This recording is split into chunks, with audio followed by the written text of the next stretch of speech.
Google Classroom is great in that it lets you really easily set up a workflow, share work with students, collect work from students, grade work from students, does lots of great stuff. But it's also a little bit limited in that it only lets you work with individual students. It doesn't let you work with groups. And actually, before Google Classroom came along, there were some really great alternatives that allowed you to set up a workflow that included individual students, groups, all sorts of different ways to share information with your students and collect it and then grade it. So we're going to talk about one of those, and it's called Doctopus. Now, Doctopus is a plugin created by the New Visions for Public Schools group, and it's free and it's awesome. It's also really simple to use. So to get Doctopus going, the first thing you need to do is create a spreadsheet that you can put some information into, and I'm going to call this spreadsheet 150126 student presentation, because that's what I'm going to be distributing to my students. That's going to be the date, and that's going to be the title of the assignment. So Doctopus is going to let me create a way to track this, to distribute and track this assignment. So I want to name their spreadsheet according to what I'm going to call it later, so that when I go looking for it, it's going to be easy for me to find. Once I've got that title set up, we're going to go to add-ons, because that's what Doctopus is. It's an add-on, and we're going to go to Get Add-ons. It's going to give us a whole set of different options you can use, and there's some really great add-ons out there. Flubaroo, the grader that grades forms for you. Autocrat, great for moving information from a form into a sheet, into a document rather. All sorts of great stuff, but we're going to be using Doctopus. All right, so to add Doctopus, we're going to click on the free button, and it's going to ask if we are okay with Doctopus using some of our information, which we are, because we want it to basically do a bunch of stuff for us. So it's going to pretend that it's us, and we're going to say, yes, I accept those terms, and once it's done working, it's going to tell us that Doctopus is installed, and what we're going to be able to do is come on over to add-ons, and we can actually click on Doctopus and use setup. It's going to actually automatically run the first step of setup for us. If it doesn't, we can just go to add-ons and Doctopus and go to setup step 1, which is where we need to get a roster. Now, you can use Doctopus for a couple of different things. We're going to build a new roster, okay? And when you build a new roster, you can do that a couple of different ways. If you're already running G-class folders, you can import the roster from there. If you're using Hapara's Teacher Dashboard, you can import a roster from there. But if you're not using either of those, you can also create your own roster right on the sheet.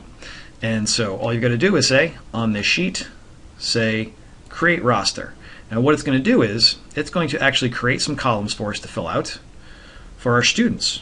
And what I can do is, if I've got my student names and student email addresses someplace, like if I had them, I don't know, fill out a Google form that had their first name, last name, and email address, I could copy and paste that right into this roster for Doctopus, and it would be ready to go.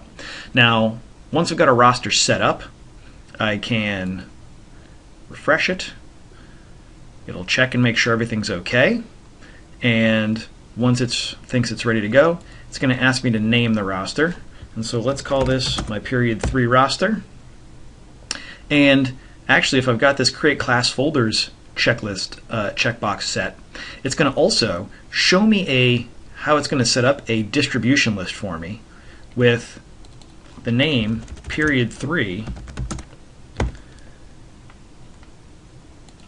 And what it's going to do is, in my Google Drive, it's going to set up a whole folder hierarchy that's going to make my life super simple if I want to distribute stuff to my students or check on student work.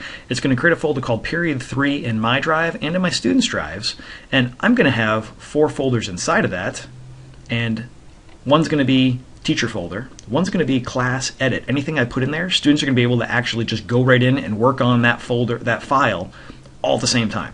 Class view, anything I drop in there, students can be able to go into that folder and see the stuff that I put in there and look at it, but not actually be able to manipulate it. It's also going to create a folder for each individual student in the class that I will be able to go into the master folder of period 3 students and see a folder for every kid.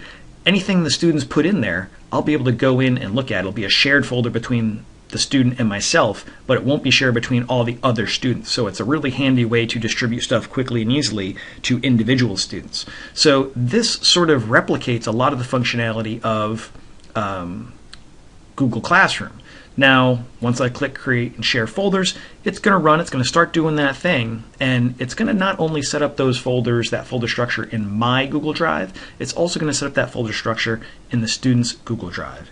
And it's also going to create some handy options. It's going to give me a student folder key, which is going to let me directly put stuff into student folders if I want to in the future. If I can use this student folder key for some formulas and sort of we'll call it programming, even though that's not really what it is, some programming abilities.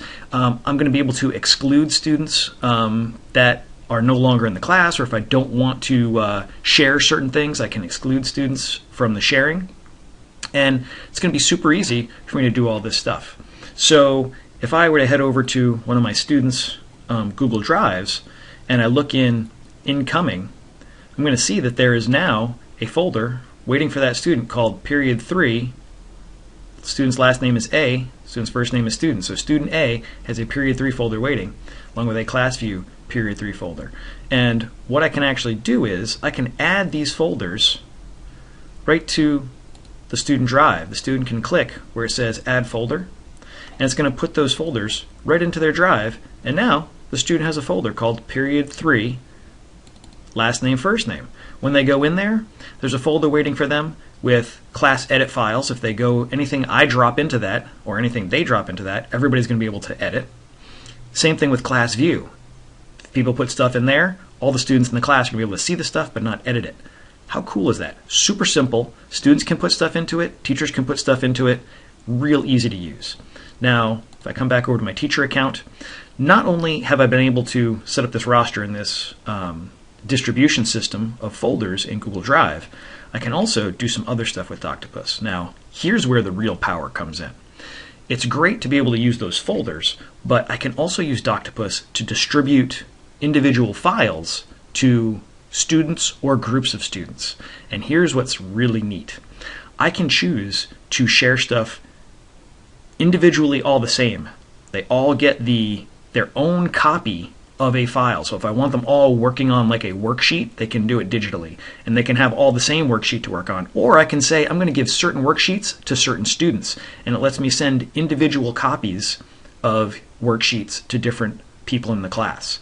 I can also do groups. I can set my project groups. If I want to have a bunch of students working together on something, I can put them all into a group together and have them work. Or I can give one thing to the entire class to work on. So all these different ways that Doctopus lets me share stuff, unlike Google Classroom. So first, I choose my sharing type, and I'm going to show you groups because I think that's probably one of the handiest things to do. But I could also use the other options if I wanted to. Now, it lets me set whole access level. That is, with no access, project groups can't look at other people's stuff. But if I want to change that, I can say other groups can look at each other's work, but they can't change it. Other groups can comment on each other's work, but can't make other changes. Or I can say all the groups can edit each other's work. I don't know why I'd want to do that, but I'm going to leave it at no access. I can also decide whether group members within the group what they can do. Can they all edit? Can they all view only? Can they all comment only?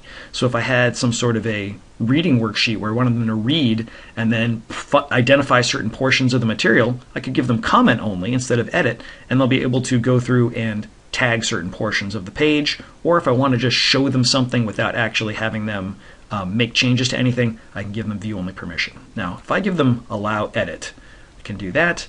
And I can have this other great option. Editors cannot change sharing permissions. That means that they're not going to be able to share these pieces to other students. Sometimes they may want to try and get some help from a friend, and so they'll share the file, and maybe the friend helps them out. This locks down the file so that they can't do that. Personally, I think that's kind of a great option.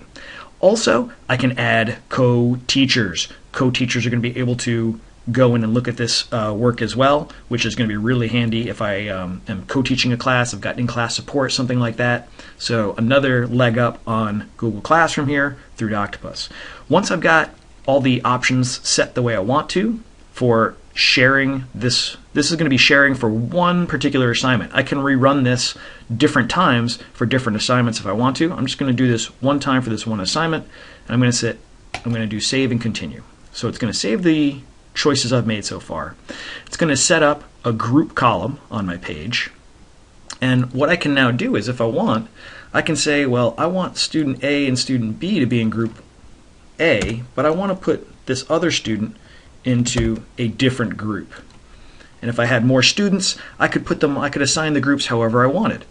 And what I'm going to be able to do here is, I've got to figure out the thing I want to distribute to the students. Where is that located? Now, it's not right now in my Teacher Period 3 folder.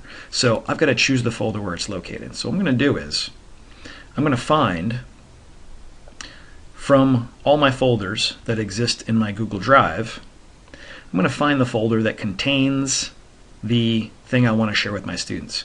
And it's actually in My Drive. So when I choose My Drive, when I do select, it's going to take a second to load up. And so now the thing I'm looking for is in My Drive, and it's telling me that I've got two groups set up, A and B, and it's asking me what are the things I want to give to each group. So if I want to give group A one thing, like student presentation, and I want to give group B something different, I can absolutely do that. Maybe I want group B to have the vocabulary set. Or I can give them both the student presentation that they're going to work on in groups, and they'll each get a separate copy for the group to work on. Group A will get a copy to work on, Group B will get a copy to work on. So I can then save those settings, and what Doctopus is going to do for me is it's going to say, all right, it's going to set a folder for this. Now, it's going to be called Period 3, but I don't want it to be called Period 3 Roster 12715. I want to change that up a little bit because I want it to create a folder with the date first so that it's easy to find, and I want to give it a name that is going to be recognizable to the students, right? So I'm going to give it a date and a name. You can use a different convention, that's fine. That's how I prefer to do things, and it's going to create a new folder for that. So within the within my Teacher Period 3 folder, I now have a new folder set up called 150126 Student Presentation. When I go in there, all the students' presentations are going to be there for me. So great. Here's where it gets even better. What do I want this thing to be called? When the students are looking at it, I want it to have the date. I want it to have what it is. And it's also going to say their group. It's going to say group, and then this function right here is going to be replaced with whatever their group name is over here on the spreadsheet. So group A, it's going to say group A, group B, it's going to say group B. How cool is that? If I want, I can use Doctopus to distribute individual files and put the students' names on them. Oh yeah, it's pretty handy. And I can send them an email saying, hey, this has been shared with you. And if I want, I can include a personalized message. Here's why it's cool. If I use this operator right here, that's my variable over here. So usually, all my students are going to have different first names. I can say first name, and then I can write a message that they're going to get in their email. Work with your group mates to complete this presentation. You are in group, and I can put in, let's make that capital since it's going to be a name. I can put in my operator, and then all the students of group A, it'll say group A. It'll put all the individual students' names as their first names. It's so great. And if I want to add further information, I can do that. I can say, let's delete what I was putting there. I can say, let me know if you have any questions. And then I can put my name, and I can do save and continue. So it's now saved my message, and it's going to set everything up. And before it does anything, it's going to show me what it's planning to do, just to make sure that what I think I want is what I really want. So it's going to create and share 2 new student resources. It's going to deliver to the student folders automatically for me. It's going to share based on project groups. The group access, they can all edit, but the class has no access to individual assignments. Group B is going to get this. Group A is going to get this. They happen to be individual copies of the same thing, but that's fine.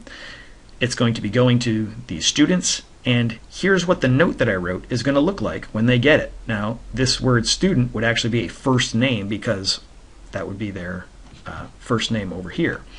And it's going to automatically fill in the group. If I think that's all set, I can hit run, copy, and share. If I feel like I want to change something, I can go back and make a change. I'm going to run it as is. So when I run, copy, and share, it's got 2 things it's going to distribute. There's 2 groups. So it's copying the presentation template. So it's taking my presentation, my original, turning it into a template, sharing that out to the students, and it's sharing it out, all done. Now I can manage and assess this assignment. Now what Doctopus has done is, you'll see on the spreadsheet here, it's given the file a name so that when the students look, this is what they're going to see for the name of the file that they now have access to. It's got a file key that I can use to get access to the file. It's also, here's the neat thing, it's got a link right to each student's copy of the presentation. Now all the group A ones are going to be the same, and all the group B ones are going to be the same, and I can use this link to go right to the work and see what the students are doing or have done. Pretty neat. Now here's the one for group B, and you'll see in a second here, once it finishes loading, that the slideshow I set up to share with the students has a blank first page, but the second page has some directions that they're supposed to use to help them do their presentation. All right? Now, that's all neat, that's all cool. I come over to my student and I go into their period 3 folder, and they now have an assignment that is waiting for them there. So the student can access the file from Google Drive, but also if they go over to Gmail, we had Doctopus send an email to the students, and when the student opens that up, it's got this individualized message with a link right to the slideshow. The student can open up from there too, so they can open this from a couple of different places. And here's the thing about groups. If the student goes in here, and once it gets loaded up, the student can go in and make changes.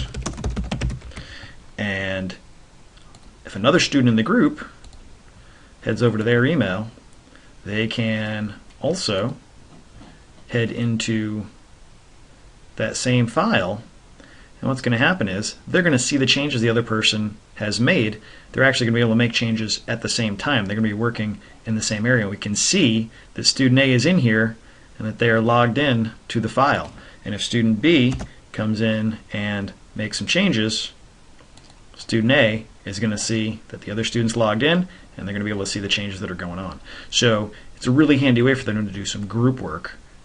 Now, as the teacher, if I come back over to my teacher account, I can go into my spreadsheet that has my Doctopus info, and I can go right into that file that Group A is working on, and I can see who's logged in, I can see what they're doing, I can see they've made some changes right away, and once it gets loaded up, if the students happen to be on the file at the same time I'm looking at it, I'm going to see that last edit was made seconds ago by student B. It's going to tell me when things were done. I'm going to see who's logged into it. I'm going to be able to see where they are and what they're doing. So it gives me a lot of overview as the teacher. That's really great. That's really handy. If I come back over to my teacher account, come back to my roster, I can not only get all that information from one single spreadsheet, I can also use this great tool on Doctopus, refresh edits and counts. If I had a Word document attached, it would actually do a word count on the Word document that would show me how many words total there are. So if I know going in how many words there were, I can see how many words the students have added. This is telling me that there were edits made, that the students have made one revision each, and right now that there are no additional comments. So this is all handy stuff. I could also send personalized email to the students all at once by using those same operators that I was using earlier. I can embargo docs for grading. This is one of my favorite features in Doctopus. If you embargo, it locks the file so the students can't edit it anymore. So if you say, all right, you're done, no more changes, you push embargo docs, and there's nothing they can do to go back into that file until you unembargo it. So it's got lots of great features that haven't been incorporated into Google Classroom yet. So that's sort of the over-under on Doctopus. There's one other awesome set of features called the Gubrick. We're going to talk about those at another time. That was sort of a speed run through Doctopus. There's lots of other options, as you saw as we were going through there. So feel free to poke around with Doctopus, see what it does. There's tons of great videos. There's tons of great resources. Check out the new Visions for Public Schools site. They've got videos about how to use Doctopus to smooth out your workflow. And they're also adding new features all the time. So check it out, play with it, see what it does. And if it doesn't do what you want yet, send them an email and they will probably add that feature for you.